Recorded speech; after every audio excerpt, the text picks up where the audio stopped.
Topic है हमारा खनिज संसाधन। ठीक है, सबसे पहले हम लोग को जानना है खनिज होता क्या है। खनिज क्या है और खनिज कितने प्रकार के होते हैं। खनिज जो है कितने प्रकार के होते हैं वो जानेंगे। खनिज कौन कौन होते हैं उसके बारे में जानेंगे, और हम लोग जानेंगे कि खनिजों के बीच अंतर क्या क्या होता है। ठीक है, तो सबसे पहला क्वेश्चन यही होता है खनिज है क्या।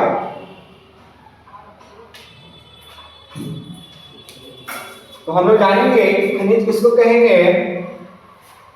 सब लोग बच्चों पहले कॉपी ले लीजिए और जब बोलेंगे तो साथ साथ में नोट करते चलिएगा।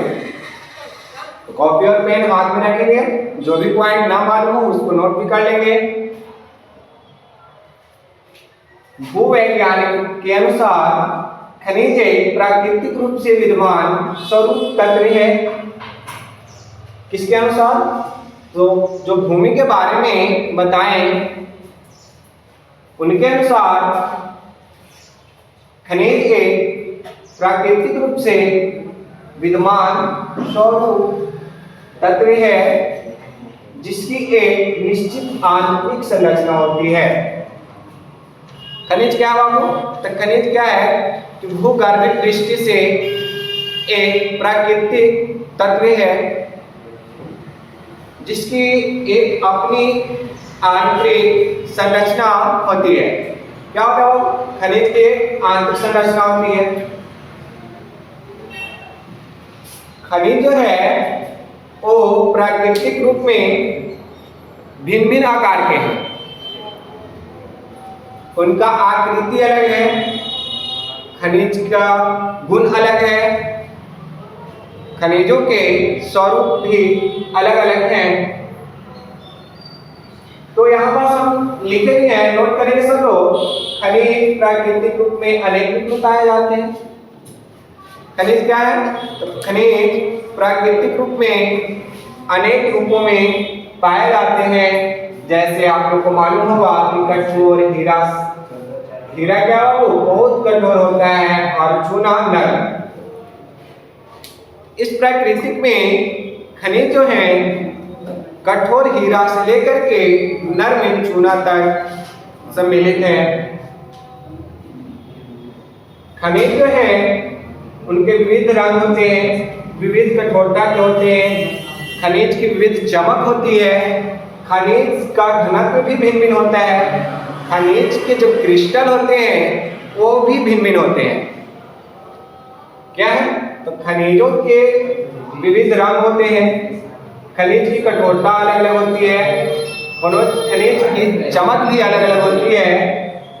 खनिज भिन्न भिन्न घनत्व और भिन्न भिन्न क्रिस्टल के रूप में पाए जाते हैं। अब हम लोग जानेंगे खनिजों के वर्गीकरण के बारे में। खनिजों के वर्गीकरण के बारे में हम लोग जानेंगे बाबू।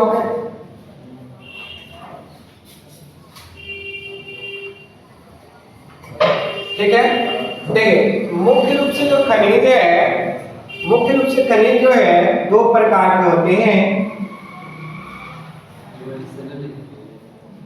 खनिज जो है कितने प्रकार के होते हैं? तो दो प्रकार के होते हैं। ठीक है, पहला है आपका धात्विक खनिज और एक है आपका अधात्विक खनिज। धात्विक खनिज और दूसरा है आपका अधात्विक खनिज। तो खनिज कितने प्रकार के होंगे? दो प्रकार के, साथ साथ में नोट करेंगे। धात्विक खनिज आपके भी दो प्रकार के होते हैं। धात्विक खनिज भी मुख्य रूप से कितने होते हैं? दो प्रकार के होते हैं। पहला होता है आपका लौह युक्त धात्विक खनिज। लौह युक्त धात्विक खनिज होते हैं। दूसरा जो होते हैं अलौह युक्त धात्विक खनिज। ठीक है, एक अन्य खनिज भी हम लोग ले लिए हैं जिसको हम लोग कहते हैं बहुमूल्य खनिज।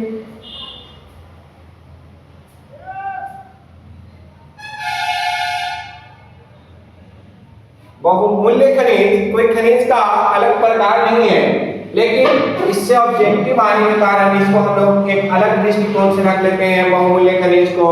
ठीक है, ध्यान देंगे आप लोग।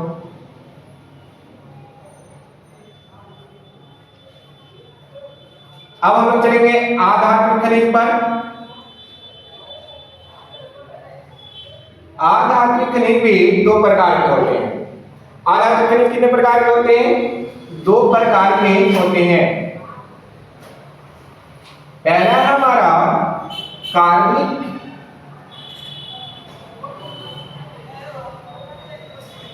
खनिज,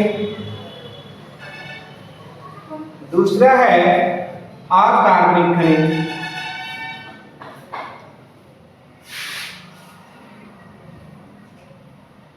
तो अगर आपसे पूछे कि धात्विक खनिज कितने? दो प्रकार के। अधात्विक खनिज कितने? दो प्रकार के।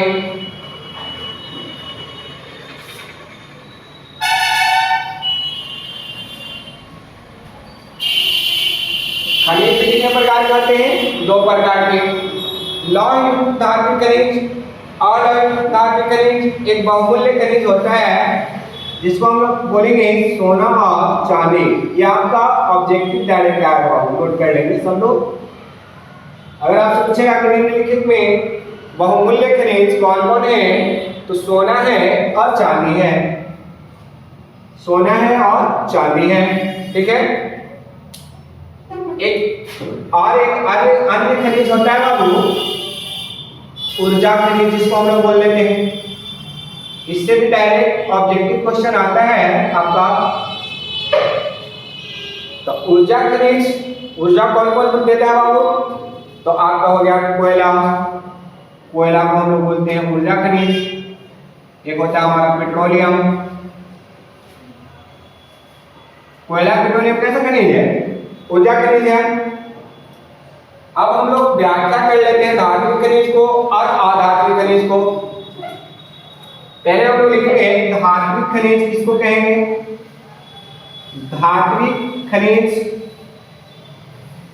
किसे कहेंगे?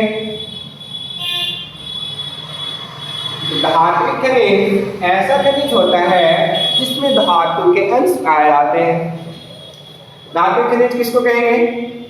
तो हम लोग बोलेंगे धात्विक खनिज उसे कहते हैं जिसमें धातु के अंश पाए जाते हैं। ठीक है बाबू, नोट करेंगे। चलिए, धातु खनिज किसको कहेंगे?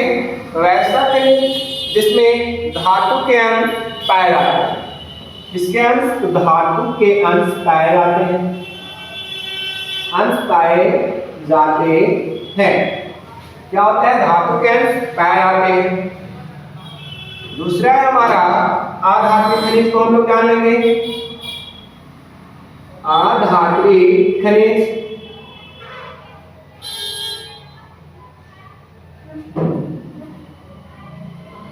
अधात्विक खनिज जो है बाबू वैसे खनिज को बोलेंगे जिसमें धातु के अंश नहीं पाए जाते हैं। अगर आपसे पूछेगा कि धात्विक खनिज किसको कहेंगे? जिसमें धातु के अंश पाए जाते हैं। और पूछेगा कि अधात्विक खनिज किसको कहेंगे? तो बोलेंगे जिसमें धातु के अंश नहीं पाए जाते हैं। धातु के अंश नहीं पाए जाते हैं। धातु के अंश नहीं पाए जाते हैं। ठीक है, दोनों के उदाहरण में अगर आपको जानना हो तो इधर लिख लेंगे हम लोग। धात्विक खनिज में जिसमें धातु के अंश पाए जाते हैं, जैसे लौह हो गया आपका, लौह लिखेंगे। धात्विक खनिज के उदाहरण में लौह, मैग्नीज, निकेल, तांबा, टिन, जस्ता, चलिए नोट हो गया। चलिए अब अधात्विक खनिज के उदाहरण में लिखेंगे हम लोग चूना पत्थर, कोयला, पेट्रोलियम, ये सब है अधात्विक खनिज उदाहरण। ठीक है, चलिए नोट हो गया। अब जान लेते हैं बारी बारी से धात्विक खनिज कितने प्रकार के हुए बाबू, अभी बताया ना 2 प्रकार के हुए। कौन कौन बताए, लौहयुक्त और अलौहयुक्त। चलिए नोट करेंगे। धात्विक खनिज 2 प्रकार के होते हैं। पहला है आपका लौहयुक्त खनिज, दूसरा है अलौहयुक्त। ठीक है, अब लौहयुक्त खनिज को लिख करके डैश डालेंगे आगे।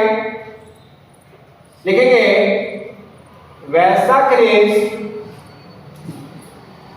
वैसा धात्विक खनिज जिसमें धातु का अंश अत्यधिक मात्रा में पाए जाते हैं।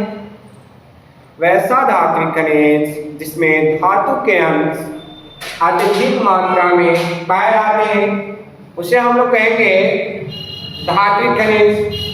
जैसे हम लोग का होगा लॉयस, मैग्नीज, निकेल और टंगस्टन। क्या क्या हो जाएगा बाबू, नोट करेंगे। जैसे भी साथ साथ नोट कर लेंगे, लॉयस, मैग्नीज, निकेल और टंगस्टन। ठीक है, चलिए हो गया नोट। चलिए ठीक है, आगे हम लोग लिखेंगे अलौहयुक्त खनिज। लिखेंगे वैसा धात्विक खनिज जिनमें धातु के अंश नगण्य पाए जाते हैं। अधात्विक खनिज किनको कहेंगे, वैसा धात्विक खनिज जिनमें धातु के अंश नगण्य पाए जाते हैं। जैसे भी लिखेंगे बाबू टीन, तांबा, सोना, चांदी, सीसा, बॉक्साइट और अन्य। और कर लेंगे हम लोग अन्य। क्या क्या जैसे में टीन, तांबा, सोना, चांदी, सीसा और बॉक्साइट। चलिए धात्विक खनिज के बारे में तो हो गया। अब जान लेते हैं हम लोग अधात्विक खनिज के बारे में। तो अधात्विक खनिज में कितने प्रकार के बताए अभी, 2 प्रकार के। कितने प्रकार के जी, 2 प्रकार के। ठीक है, पहला कौन है बाबू आपका कार्बनिक खनिज, दूसरा कौन है अकार्बनिक खनिज। चलिए कार्बनिक खनिज को लिखेंगे, लिख करके डैश डालेंगे। लिखेंगे ऐसा खनिज जिसमें जीवाश्म होते हैं। क्या होते हैं, जीवाश्म। ये पृथ्वी में नवे प्राणी एवं पादप और जीव जंतुओं के परिवर्तित होने से बनते हैं। किसके परिवर्तित होने से बनते हैं बाबू, पृथ्वी में दबे प्राणी, पादप एवं जीव जंतु के परिवर्तित होने से बनते हैं। क्या एक दिन में बनते हैं बाबू, नहीं, हजारों करोड़ों वर्ष लग जाते हैं कार्बनिक खनिज को निर्माण में। ये भी नोट में कर लेंगे, कार्बनिक खनिज का निर्माण में हजारों करोड़ों वर्ष लग जाते हैं। अब दूसरा में हम लोग का है अकार्बनिक खनिज। ठीक है, इसमें लिखेंगे ऐसे खनिज जिसमें जीवाश्म नहीं होते, जिसमें जीवाश्म नहीं होते उसको हम कहेंगे अकार्बनिक खनिज। जैसे होगा आपका अभ्रक, ग्रेफाइट, चूना पत्थर, क्या जाएगा वो चूना पत्थर इत्यादि। ठीक है, ये हुआ आपका। ठीक है, तो एक बार हट जाते हैं, सब लोग स्क्रीनशॉट ले लेंगे।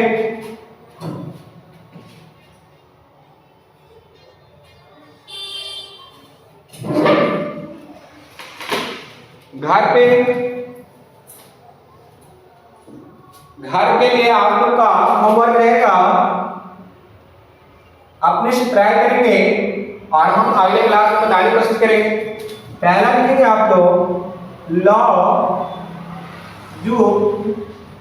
धात्विक खनिज और अलौह खनिज में अंतर, अलौह युक्त धात्विक खनिज में अंतर, धात्विक खनिज में अंतर लिखेंगे, ठीक है। दूसरा क्वेश्चन लिखेंगे आप लोग घर के लिए, धात्विक